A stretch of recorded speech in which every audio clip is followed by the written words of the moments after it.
بدك قلتم زوجي دفي زركب زلو እግዚአብሔር ባለ ሁሉ ይሞ ለዛው ዲዚአ ስንኪያ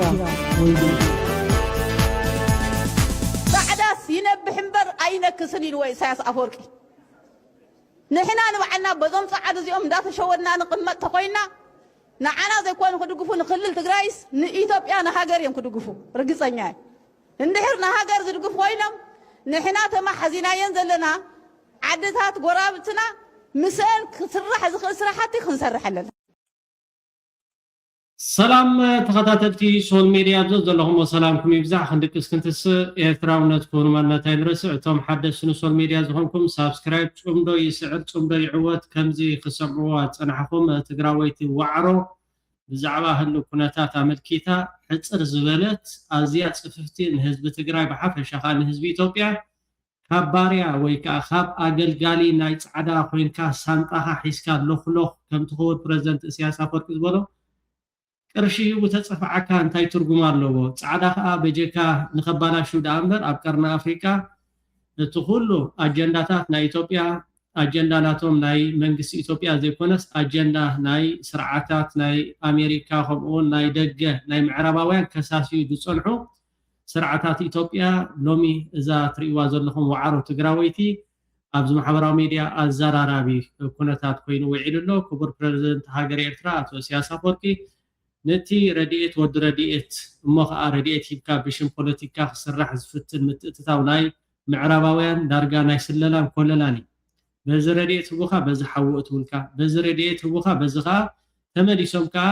ሃብቲ ናይ ተሃገር በዝቢዞም ከምኡን ዓሌት በዓሌት ሃይማኖት በሃይማኖት የጋጭውኻ ስለዚ እዛ መልእኽቲ እዚኣ ኣብ ልብኹም ይሕድሮ ተጋሩ ኣብ ልብኹም ይሕድሮ ካብዊ ሙዓል ክሳድ መሓስ ካብዊ ሙዓል ክሳድ መሓስ እዛ ዘረባ እዚኣ ከተሰላስልዋ ልዕሊ ዝኾነ ነገር ከዓ ስለምንታይ ማብተን ካልኦት ክልላት ዘይኮዱ ኣምባሳደር ናይ ኣሜሪካ ይኹን ኦ ኤውሮጳዊ ሕብረት زخ እንዳበሉ ናብ ትግራይ ዝመጹ ብደም ትግራዋይ ረዲኤት እንዳሃቡን ህዝብ ትግራይ ምስ ኤርትራ ይዋግኡዎ ኣደ ትግራይ ተሓዝን ኣደ ትግራይ ትማኽን እሳቶም ከዓ ሃብቲ ናይ ኢትዮጵያ የካዕብቱ ከምኡን ኣብ ልዕሊ ኤርትራ ምስ ህዝብ ትግራይ ጽልእን ቅርሕንትን ፈጢርካ ኣብቲ ዞባ ከመይ ጌርካ ግዝኣትካ ተስፋሕፍሕ እዚ ናይ በዓል ኢማራት ዓረብ ናይ ምዕራባውያን ክነቕሓሉ ዘለዎ ኩሉ ዜጋይሞ ስለዚ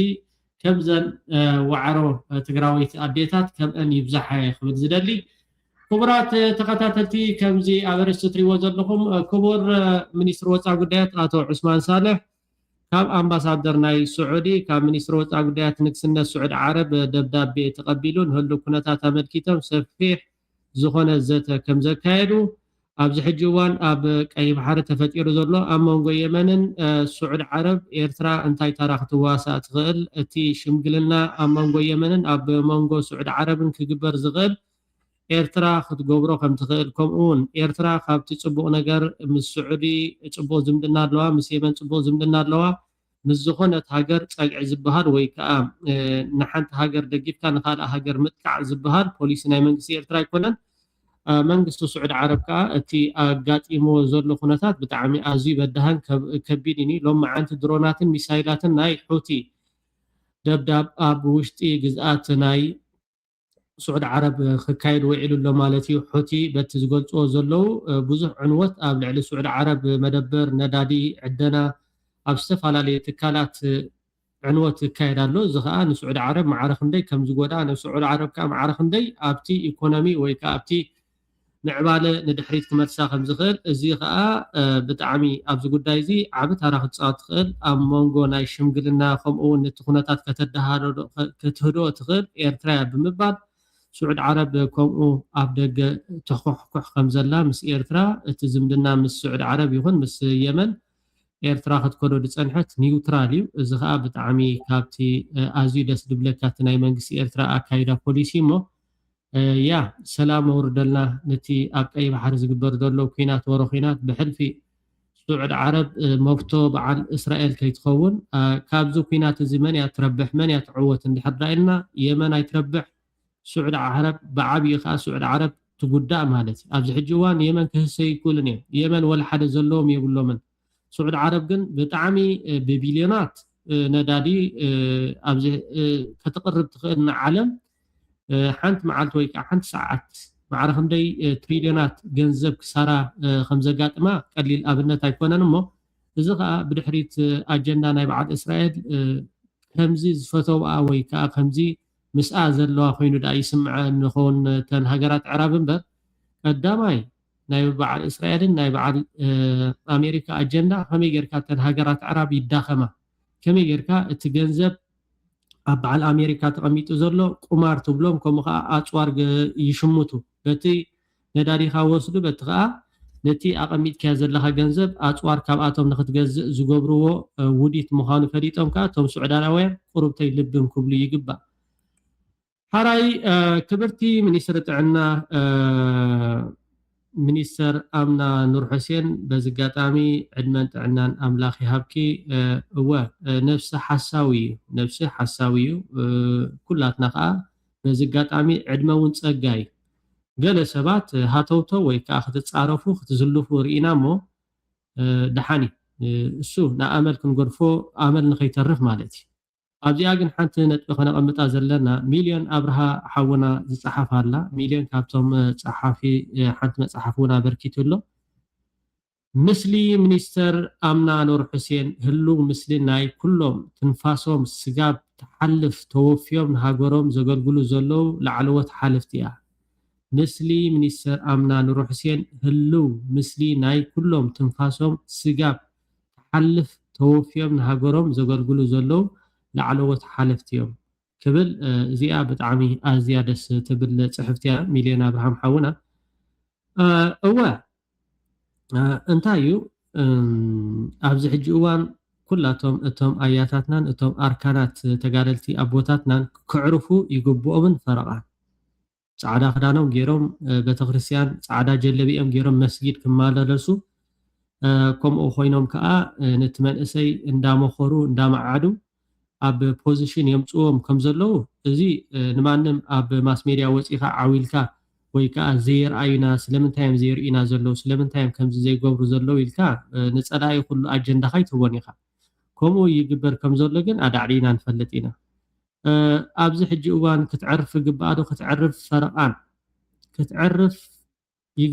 ፈረቓን ግን ረኣይዋ ከምዚ ዶ እንታይ ዶ ገለ እንዳተባሃለ ዝዝረብ ዘረባ ፕሊስ ብዝተኸኣለኩም መጠን እዚ ትዕድልቲ ናይ እግዚኣብሔር ረኻቢ እዩ ዝረኽቦ ክንደይ መንእሰያት ርኢናዮም ኣለና ክሉፍ ዝብሉ ማለት እዩ ዕድመ ከዓ ፀጋይ ያ በዚ ኣጋጣሚ ኩላትና ብዝተኸኣለና መጠን ከምዚ ኣብ ምዕራባውያን ንሪኦ ከምኡ እውን ከምቲ ኣብ በዓል ኢትዮጵያ ከም በዓል ኣዳነች እንድሕር ዳሪእኹመን በዓል ኣዳነች ናይ ኣዲስ ኣበባ ኣመሓዳሪት ብስርቂ ከምኡ እውን ኣብ በዓል ፍራንስ ክልተ ገዛ ኣለዋ ኣብ ዱባይ እውን ሓደ ገዛ ኣለዋ ከምኡ እውን ልዕሊ 6 ሚልዮን ዶላር እውን ኣብ ናይ ሕሳብ ባንኪ ኣብ ናይ ስዊዘርላንድ ከም ዘለዋ ሓደ ፅሑፍ ዝወፀ ነይሩ ማለት እዩ በዓል ኣዳነች ኣበበ ማለት እዩ እዚ ድዩ እንድሕር ዳኢልና እሱ ይኮነን እቲ መለክዒ እቶም ኣቦታት እተን ኣዴታት ንዓና ከምዚ ገይረን ጨቆቕ ኢለን እታ ሃገር ኣፅኒሒና ኣለዋ እታ ሃገር ኣፅኒሖም ኣለዉ ንሕና ከ እንታይ ክንገብር ኢልና ዳ ክንሓስብ ክንክእል ኣለና ዳ እምበር ክዳን ከም ዝተኸዲና ዶ ከምዚ ገይራ ዶ እንታይ ደቢላ ዶ ገለ መቸም እንድዒ ሓደ ሰባት ቁርብተይ ኣተሓሳስባኹም ድደስከለ ኮይኑ ይስማዓኒ ሰብ ብክዳን ኣይምዘኒ ሰብ ብደገ ትርኢት እውን ክትመዝነ ይትኽእል ኒያ ረኣይዋ ትርእይዋ ኣለኹም ከምዚ ንኤርትራ ትመስል ኤርትራ እውን ከምዚያ ትመስል ገለገለ ያ ዓቕሚ ነብስኹም ስለ ዝኾነ ፅባሕ ከምዚ ገይሮም ተሃገር ኣፅኒሖም ኣለዉ ፅባሕ ኸ እንታይ ክንገብር ኣለና ንሕና ከም መንእሰያት እንታይ ክንሓስብ ክንክእል ኣለና ክንዕርፎም ነቦታትና ንኣዴታትና ብሂወቶም ከለውስ እንታይ ክንገብረሎም ክንክእል ኣለና እንታይና ክንሕግዞም ዘለና ብምባል ዳ ክንሓስብ ይግባአና ዳ እምበር ሰብ ጥብቕ ኢልካ ወይ ከዓ ቅርብ ኢልካ እንድሕር ዳ ሓቲትካዮ ዝኾነ ሰብ ውሽጣዊ ነገራት ክህልዎ ይኽእል እዩ ሕማም ድዩ ወይ ከዓ ዝኾነ ነገራት ዲ ገለ ግን ብከምዚ ዓይነት ኣዘራርባ እዚ ፖለቲካዊ ክትብሎ ይትኽእል ኢኻ ከም በዓል ኣምና ኑር ሕሴን ኣጋዲለን ዝተጋደላ ከምኡ ንስለ ኤርትራ ኢለን ዕድመ ንእስነተን ዝወፈያ ክኸብራ ከምኡ ከዓ ክሕብሕባ እዩ ዝግበአን ክዕርፋ ይግበአን ኩሎም ክዕርፉ እዩ ዝግብኦም ኣብዚ ሕጂ እዋን ኩሎም ጻዕዳ ክዳኖም ገይሮም ቤተክርስትያኖም ነቶም መንእስያት እንዳመዓዱ እንዳመኸሩ ከም ዝግበሩ ከም ዝብሉ እንዳበሉ ከምኡ ኸውን ጽቡቕን ፈረቓን ግን እቲ ግዜኡን እቲ መዓልቱን እውን እንዳተቃረበ ይኸይድ ስለ ዘሎ ብዙሕ ኣብ ከምዚኢታት እውን ጥብቕ ኢልና ነቲ ጉዳይ ዝምልከት ንዓኣቶም ተገደፍናሎም ጽቡቕ ኮይኑ ይስማዓኒ ሚልዮን ሓውና ግን ብጣዕሚ ሓፃርን ጽፍፍትን መልሲ ጽሒፍካሎም ኣለኻ ኣብዚኣ ያለውን ጠቀሜታ በትምህርት ቤታችን ውስጥ በተለያዩ የትምህርት ዘርፎች ላይ ተምረናል ወይም ደግሞ ለሀገራችን የሚያበረክተውን አስተዋጽኦ ተነግሮናል ማለት ነው። በጂኦግራፊ በሂስትሪ በነዛ ትምህርቶች ውስጥ አንድ ሀገር ከባህር በር የምታገኛቸው ብዙ ጥቅሞች እንዳሉ ተነግሮናል። ከነዛ ኣብ ናይ ካሪክለም ናይ ኢትዮጵያ ማለት እዩ ኣብ ትምህርቲ ከም ትሪእዎ ዘለኹም ኣብይ ኣሕመድ ዝድቅስ ኣይኮነን ነዛ ባሕሪ ኢሉ ክጅምራ ከሎ መጀመርታ እንታይ ኢሉ ተዛሪቡ ነይሩ ንሕና ባሕሪ ተደምፂናዮ ወይ ከዓ ኣብ ግዜና ናብ ሰዓትናን እንድሕር ዳኣ ክንገብሮ ተዘይኪኢልና ደቂ ደቅና ከምፅወዮ ማለት እዩ ንደቂ ደቅና ከዓ ንቦሓጎታትና እሸኹ ነይሮም ንቦታትና እሸኹ ነይሮም ንዓና እሸኹ ነይሮም ንመንደላይ እውን እሸኹ ብድሕሪኡ ከዓ ንዝመፅእ ወለዶ ከዓ እሸኹ ንምዃን ማለት እዩ ኣብቲ ካሪክለም ናይ ኢትዮጵያ ብዛዕባ ባሕሪ ዝብል ከምዚ ላዕለዎት ናይ ኢትዮጵያ ኣዘዝቲ ሰራዊት ከምኡ ከዓ ሚኒስተራት ክዛረቡ ዝውዕሉ ንኩሉ እቲ መንእሰይ ናይ ኢትዮጵያ ማለት እዩ ብጣዕሚ እዩ ዝሕዝነካ ይምርዝዎ ኣሎ ማለት እዩ እንታይ ዓይነት መንእሰይ ዝፍጠር ዘሎ ኣብ ኢትዮጵያ እንድሕር ዳ ኢልና ባሕሪ ዝብል ከምኡ ካሪክለም ይእትዮም ከምዚ ክሰምዖ ፀናሕኹም ብዛዕባ ኣጠቃቅማ ባሕሪ ዶ ዝብል ነገር ባሕሪ ዘይብልካስ ብዛዕባ ኣጠቃቅማ ባሕሪ ብዛዕባ ኣጠቃቅማ ከመይ ጌርካ ኣባይ ወንዝ ትጥቀመሉ ከመይ ጌርካ ከዓ እቲ ሃብቲ ናይ ኢትዮጵያ ትጥቀመሉ ዝብል ትምህርቲ ዳኢኻ ትመሃር ዳኣ እምበር ዘይናትካ ባሕሪ ብዛዕባ ባሕሪ ኢልካ ግን ኣብቲ መንእሰይ ከዓ ብንእሽትኡ እንድሕር ዳኣ ኣብ ሓንጎሉ ከምዚ ዓይነት ተግባራት እንድሕር ዳኣ ትምህርቲ እንድሕር ዳኣ ሂብካዮ ንኤርትራ ኣዝዩ ሓደጋ ከምኡውን ኣዝዩ ንእሾኽ መርገም ኢኻ በቃ ብደይቕስነካ ነገር እዩ ኣብ ጎረቤትካ ዝፍጠር ዘሎ ማለት እዩ አብይ አህመድ ከዓ ነገርና ነው ሊሞ በቀይ ባህር ጫፍ ያሉ ሰዎች በሙሉ ቀይ ባህርን ያዘዙ በዚህ ጠቅላላ ያሉ ሀገራት አባይን ደሞ እኛን አታልሙ እንትን አታርጉ እያሉን በዚህ ጉዳይ አንነጋገርም ማለት አይቻልም። የሁላችሁ የዛሬ 50 60 70 ዓመት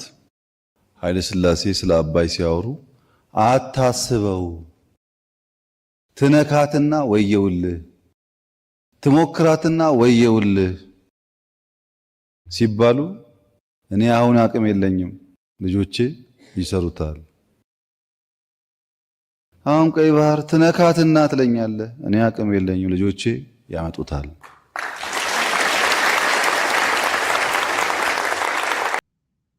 ብዙ ጥቅሞች ሀገር ከባህር በር የምታገኛቸው ብዙ ጥቅሞች እንዳሉ ተነግሮናል። ከነዛ ብዙ ጥቅሞች ውስጥ መካከል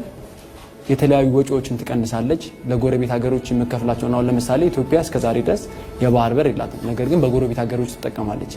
ለነዛ ለጎረቤት ሀገሮች የምከፍላቸው አላስፈላጊ የሆኑ ወጪዎች አሉ። እነዛ ወጪዎችን ይቀንስላል ማለት ነው። አንድ ሀገር የባህር በር ወይን ወደብ ሲኖራት የተለያዩ ጥቅሞችን ታገኛለች። ከነዛ ጥቅሞች ውስጥ አንደኛው ከጎረቤት ሀገራቶች ጥገኝነት ነፃ ትሆናለች ማለት ነው። ከውጪ ሀገራቶች ጋር ደግሞ ያላትን ግንኙነትን በደንብ ታጠብቃለችና ለውጪ ኢንቨስትመንቶችን ለመሳብ ለምሳሌ ያክል ከውጪዎች ያሉ ሰዎችን እኛ ስንዴዎችን፣ አበባዎችን፣ ቡናዎችን ወደ እነሱ ስንልክላቸው እነሱ ደግሞ ያላቸውን ምርት በራሳችን ወደብ ይልኩልናል ማለት ነው እና ይሄን አይነት ግንዛቤዎችን አግኝቻለሁ። ዋ ሕጂ እንታይ እዮም ዝብሎም ዝምህሮም ደሎ በቃ ኢትዮጵያስ ባሕሪ ነይርዋ ቅድሚ ሕጂ ብሰንኪቲ ናይ ምሕደራ ናይ ወያነ ዝነበረ ናብ ኤርትራ ተመሊሱ ስለዚ ንሕና ከዓ ክንድቅስ የብልናን ኣቦታትኩም ነይርዎም እዩ ብሰንኪ ናይ ወያነ ዝብል ምሕደራ ከዓ ናብ ኤርትራ ተመሊሱ ዝብል ከምቲ ንሳቶም ዝዛረቦ ከምኡ ዘይኮነ ብከምኡ ዓይነት የረድኡዎም ኣለዉ። ንሕና ሚልዮናት ዶላራት ክንከፍል ኣይግባአናን እዩ እንታይ ደኣ እቲ ባሕሪ እንድሕር ደኣ ሃልይካ እቲ ተውፅኦ ነቲ ባሕሪ ኢልካ ትኸፍሎ ወደብ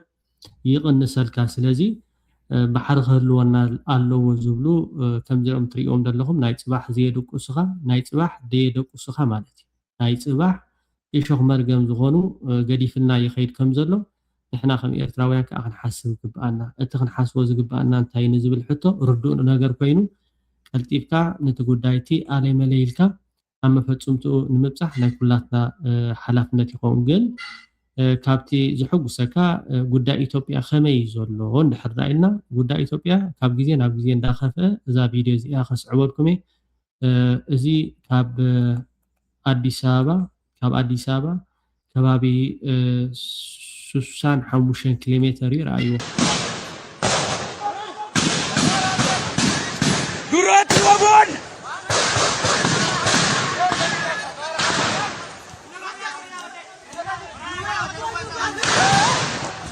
وابون درت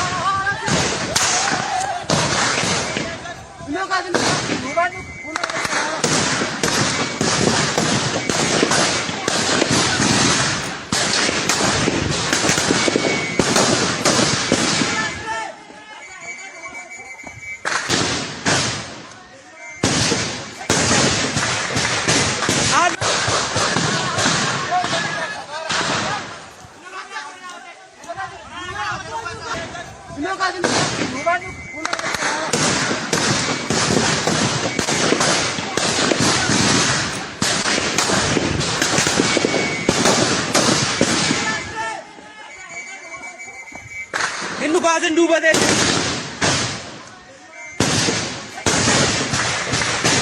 Abe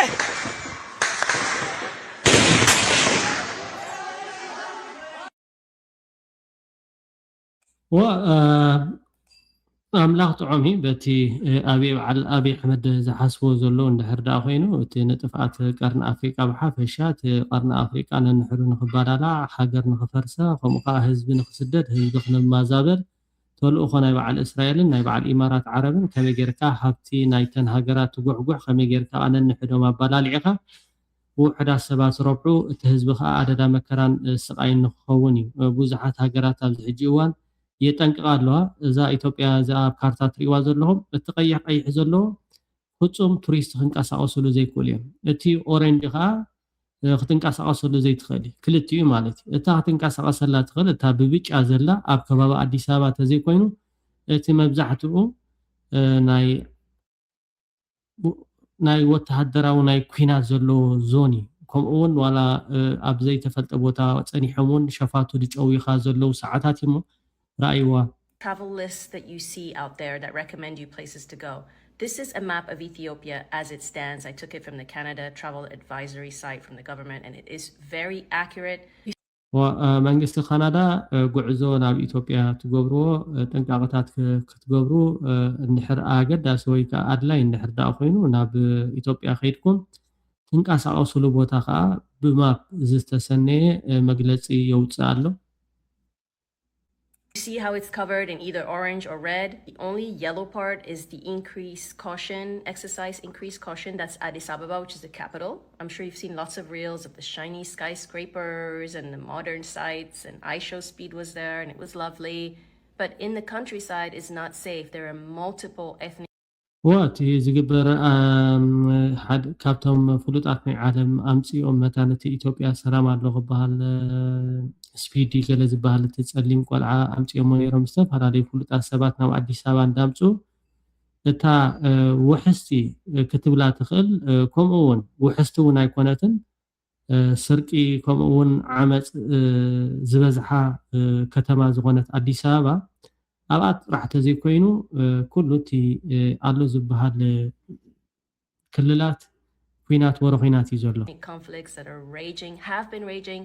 and the Western media has completely ignored it for the most part. The New York Times had a story on this. But if you see, most of the areas that tourists would go to are not safe to go to, including the northern route up here, which I went to in 2020 is amazing. And unfortunately, it's not safe. It's the Amhara region. Now, you're not going to hear this elsewhere unless you really do your own research, but there is ናብቲ ኣምሓራ ክልል ኣምሓራ ዝበሃል ናብኡ ተዘይከርኩም መመረፅ ናይ ውግእ ቦታ ወይ ከዓ ዞን ኮይኑ እዩ ዘሎ literally is ethnic cleansing in the Amhara region. The Amhara Association of America, you want to follow them here on TikTok. They're saying that is proof that the government has been systematically for the last few years going after the Amhara people and fighting them and fighting their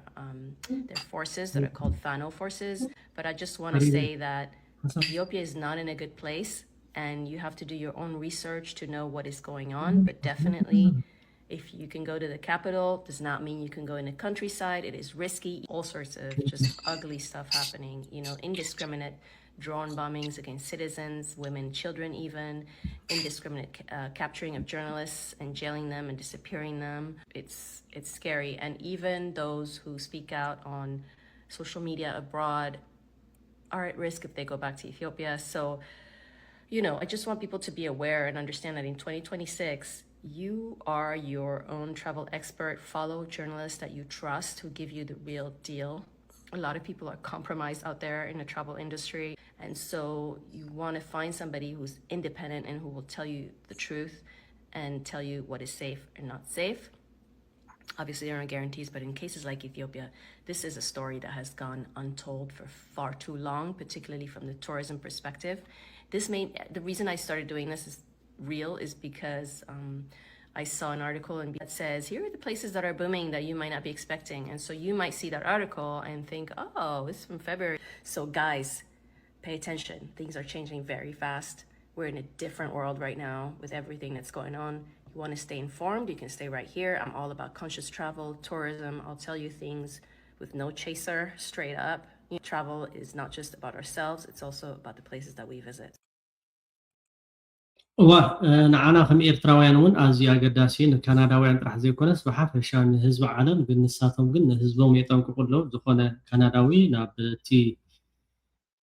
ክልላት ዝገብሮ ጉዕዞ ወይ ከዓ ምንቅስቃስ ብሓፈሻ ንኢትዮጵያ ተዘይገሽኩም ተመራፂ እዩ ካብ ግዜ ናብ ግዜ እቲ ኩነታት እንዳተቐየረ ይኸይድ ስለ ዘሎ እቲ ምዕባለታት ከዓ ኣብ ባይታ ሓደ ዘይተፈልጠ ነገራት ክስተታት እውን ክኽሰት ይኽእል እዩ ምንቅስቃሳት ምስ ናይ ክልል ትግራይ ተሓዊስዎ ናይ ሰራዊት ህወሓት ዓብይ ክፍጠር ተኽእሎታት ስለ ዘሎ እቲ መጠንቀቕታታት ንካናዳ ጥራሕ ዘይኮነስ ንዓና እዩ ግን እንታይ እዩ ኩሉ ግዜ ስርዓት ብዕድግና ሪኢኹሞ ኢኹም ነቶም መንእስያት ካሪክለም ኣብ ቤት ትምህርቲ ብዛዕባ እቲ ስርዓተ ትምህርቲ ብዛዕባ ቀይ ባሕሪ እንዳተባህሉ ዘርኢ መርገም ገዲፍልና ዘየቕስኑ ንደቂ ደቅና ዘየቕስኑ ንሕና እውን ከምኡ ስቑኢልና ተዓዚምና ወይ ከዓ ክንከይድ የብልናን እንታይ ደኣ እቲ ክንገብሮ ንኽእል ክንገብር ክንክእል ኣለና እዚ ኮነ ኢልካ ንቐርኒ ኣፍሪቃ ብሓፈሻ ከዓ ንኤርትራን ኤርትራውነትን ቀዳምነት ናይ ቀዳምነት ንምጥፋእ ዝዓጠቓ ሓይሊ ስለ ዝኾነ ንሕና ከዓ ባዕልና ኢና ንመርፆ እቲ ምርጫ ንዑ ንምጥፋእ እዚ ንዝን ኢሉ ባዕሉ ብዘውፅኦ መሰረት ዘይኮነ ንሕና ብዘውፃናዮ ናትና መሰረት ተበጊስና ኢና ነዚ ስርዓት እዚ ንምጥፋእ ኩላትና ኢደ ኢድካ ብምባል ክንሰርሕ ይግባአና ክቡራት ተኸታተልቲ ሶል ሚድያ ደጊመ ደጋጊመ ኣብዞ ዘለኹም ሰላምኩም ይብዛሕ እስከ ናይ ጀዋር መሐመድ ንስማዕ እዩ መጪዋ ኢትዮጵያ ውስጥ ምን አይነት ቦታ ይኑራት የሚለው ጥያቄ ነው ወደ ግጭት ይፈጥራል ወደ ግጭት ያስገባል በአብይና እሱ ስልጣን ያዙ ኃይል ወደ መቀሌ ሄደው ህወሓት እንደ መሪነት ግን ከኋላቸው ያለው ኮንስቲትዩንሲም የወደፊት ግንኙነቱ የስልጣንና የሀብት ክፍፍል የሴኩሪቲ ጉዳይ እንዴት ይሁን የሚለው ነው ወደ ጦርነት ያስገባል ከጦርነት ፕሪቶሪያ ላይ ግን አደራዳሪዎቻችንም ወይ አልገባቸውም ወይ ሸረኞች ነበሩ ነገሮችን ከስር መሰረቱ የመፍታት ፍላጎት አላሳዩ ይሄን ምለው ቀጥታ ተሳታፊ የነበርኩ ሲያደራድሩ የነበሩትም ተደራዳሪ የነበሩትም ሰዎች ሰማቃቸው የፖለቲካ ኢሹዎችን ወደ ጦርነት ያስገቡን መንስኤዎችን ወደ ጎን ያገለለ ነበር ናይሮቢ 1 እና ናይሮቢ 2 ላይ ሞር ጦርነቱን እንዴት እናቆምና ከዛ ለያ ጦርነት እንዴት እንዘጋጁት እንደተገባው ከዚህ በፊት ወደ ጦርነት ያስገቡን ችግሮች ቅድም ያልኳቸው የፖለቲካዊ ማህበራዊ ጉዳዮች የሴኩሪቲ እና የስልጣን ጉዳዮች ተደራድሮ የወደፊቷ ኢትዮጵያ ውስጥ የትግራይ ቦታና የትግራይ ሊቃን ቦታ ምን ይሁን የሚለውን ከመደራደር ይልቅ ከመነጋገር ይልቅ አብይና በአዲስ የታረቁት የህወሓት ኃይሎች እንዴት ተስማምተን ኤርትራን እንውጋ ነበር this is ምን ዋሻቸው ነገር አልነበረም አወዘራ ወዘ ናይሮቢ ታው አይሆንም አዙሪት ውስጥ ነው የምትከቱን ሪሜምበር 2018 ኢሳያስና አብይ እንደዛ ሲያስጨፍሩን ይሄን ነገር ጸረ ህወሓት አለ ሓራይ ከምዚ ጀዋር ዝህቦ ዘሎ ሓበሬታውን ብጣዕሚ ደስ ዝብል እዩ እቲ ናይ ፕሪቶሪያ ውዕል ንኤርትራ ንምህራን የማው ተፈራሪሞም መፅኦም ንኣምሓራ ንምህራን የማው ተፈራሪሞም መፅኦም ዳ እምበር ብዛዕባ እቲ ኣብ ማሕበራዊ ሚድያ ክብሎ ዝውዕል ትግራዋይ ምዕራብ ትግራይ ዶ ዋላ መሬት ትግራይ ዶ ህዝቢ ትግራይ ዶ ተፈናቃሊ ብዛዕባ ይኮነ ናብ ፕሪቶርያ ተዛሪቦም መፅኦም እዚ ከዓ እንዳጋግሞ ዝፀናሕና እዩ ጀዋር መሐመድ ግን ኣብ ቅድሚ እዚ ትግራዋይ እንድሕር ሓቀኛ እንድሕር ኮይኑ ክሓቶ ይግባእ ነይሩ ፕሪቶርያ ዳ እሞ ከመይ ኢሉ ክሓቶ ይግባእ ነይሩ ግን ኣይሓቶን እዩ ስለዚ ክቡራት ተኸታተልቲ ሶል ሚድያ ደጋጊመ ኣብ ዘለኹም ሰላምኩም ይብዛሕ ኩላትኩም ሼር ላይክ ብምግባር ናብ ኩሉ ክባፃሕ እጃምኩም ትገብሩ ዘለኹም ብልቢ ከመስግነኩም ይደሊ ሰሰናይ